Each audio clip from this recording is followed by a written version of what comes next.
Senior सहाफ़ी कामरान यूसुफ साहब मौजूद हैं। बहुत शुक्रिया कामरान साहब आपके वक्त का। कामरान साहब, चंद घंटों के हवाले से रिपोर्ट किया जा रहा था कि विद इन आवर्स एक बड़ी डील होने जा रही है, बड़ी पेशरफ्त होने जा रही है, लेकिन अब तो 24 घंटे से ज़्यादा वक्त गुजर गया, कोई भी खबर ऐसी सामने नहीं आई। कौन सा ऐसा डेडलॉक है जो कि अल अरेबिया ने 10 पॉइंट्स का जिक्र किया कि इस पर मुआहदा होने जा रहा है, उस पर भी नहीं हुआ, तो फिर डेडलॉक कहां पर मौजूद है और वो कब तक हल होता हुआ दिखाई दे रहा है? देखिए, इसके लिए थोड़ा इंतजार करना पड़ेगा क्योंकि विजिट है पाकिस्तान के फील्ड मार्शल का, वो कंक्लूड हुआ है और पाकिस्तान क्योंकि इसमें मीडिएटर है। और जो मेरी अपनी अंडरस्टैंडिंग है कि जो भी डिस्कशंस तेहरान में पाकिस्तान की जो मिलिट्री लीडरशिप है और वज़ीर दाखिला भी मौजूद थे, वो तमाम अमेरिका को उनके सामने रखा जाएगा कि दोनों तरफ से जो भी इसके हवाले से कंडीशंस हैं, मुतालबात सामने आ रहे हैं, तो फिर हम किसी नतीजे पे पहुंचेंगे कि क्या ये जो विजिट हुआ है पाकिस्तान के फील्ड मार्शल का, ये किस कदर कामयाब रहा है। जो ईरान की तरफ से अभी तक बयानात सामने हैं, दो तरह की बयानात हमें देखने को मिल रहे हैं। एक तो जो पाकिस्तान के फील्ड मार्शल की मुलाकातें वहां पे हुई, उनके बेशक प्रेसिडेंट हों, ईरान के पार्लियामेंट के स्पीकर हों या ईरान के फॉरेन मिनिस्टर हों, जो सबसे स्ट्राइकिंग मेरे ख्याल में स्टेटमेंट सामने आया, वो ईरान के जो पार्लियामेंट के स्पीकर हैं और निगोशिएटिंग टीम के सरबराह हैं बाकिर गालिबाफ की तरफ से। तो वो बड़ा एक डिफाइंड उसके अंदर आपको नोट नजर आता है, यानी कि अमेरिका को उन्होंने वाजे तौर पर ये खबरदार भी किया है कि अगर आप दोबारा जंग की तरफ जाएंगे या ऐसी कोई स्टूपिड हरकत करेंगे तो आपको पहले से कहीं ज्यादा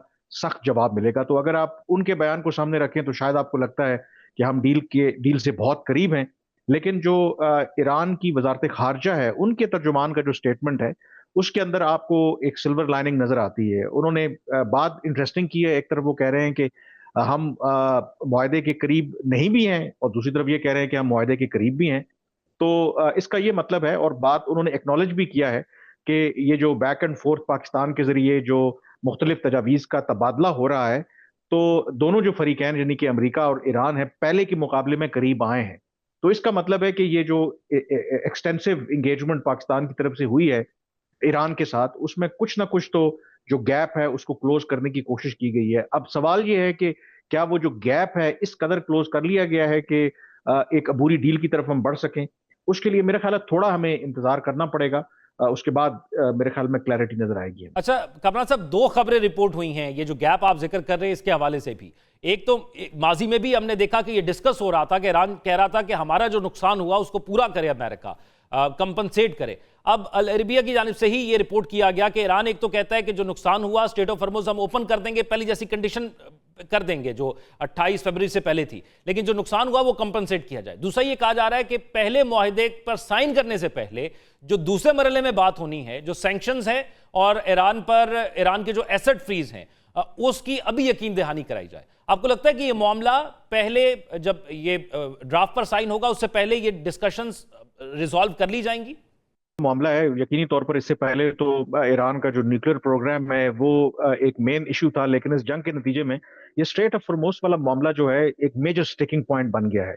ईरान अब ये उसका दावा है कि क्योंकि उसने इसके ऊपर कंट्रोल एक्सरसाइज कर रहा है, उसका ये सॉवरेन राइट है, और वो के हवाले से उन्होंने एक नई अथॉरिटी भी बना दी है।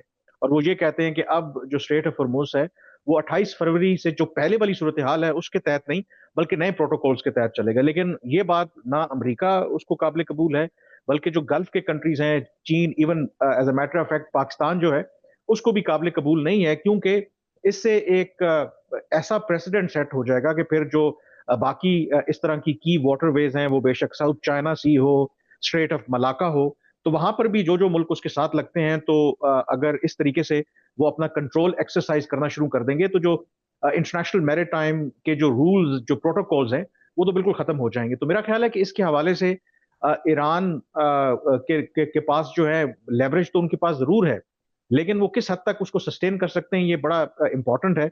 लेकिन ईरान इसको बतौर लेवरेज के तौर पर जरूर इस्तेमाल कर रहा है। और ये जो खबरें बिल्कुल गर्दिश कर रही हैं कि ईरान स्ट्रेट ऑफ हॉर्मुज़ सिर्फ उसी सूरत में उसको रीओपन करेगा अगर उसको कॉम्पनसेशन दी जाए, मुआवजा दिया जाए। लेकिन जो अमेरिका की तरफ से लास्ट जो प्रपोजल सामने आया था, यानी कि ईरान को उन्होंने जवाब दिया था, उसमें उन्होंने मुकम्मल तौर पर इनकार कर दिया था कि हम किसी तरह का जो कॉम्पनसेशन है वो आपको देने के लिए तैयार नहीं है।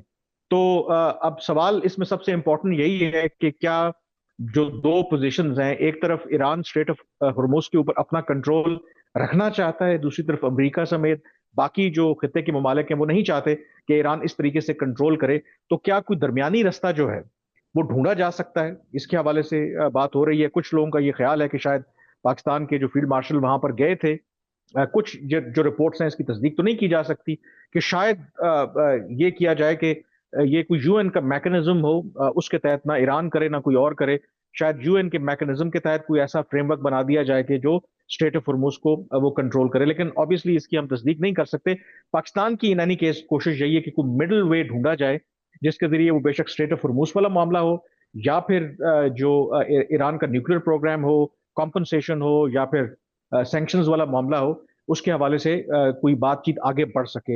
एफर्ट हमारी सारी यही है कि जो सबसे की एलिमेंट है कि इस वक्त जंगबंदी तो बरकरार है, लेकिन पाकिस्तान भी जानता है अच्छी तरह से, बाकी जो रीजन के ममालिक है वो भी जानते हैं कि अगर ये आर्जी जंगबंदी परमानेंट जंगबंदी में तब्दील ना हुई तो किसी वक्त भी दोबारा जंग का आगाज हो बिल्कुल सकता है। दोबारा जंग का तो आगाज होगा और पाकिस्तान का हर इस विकेट वक्त यही समझा तमाम जाता है तर कि ये जो फैसला कुन होगा।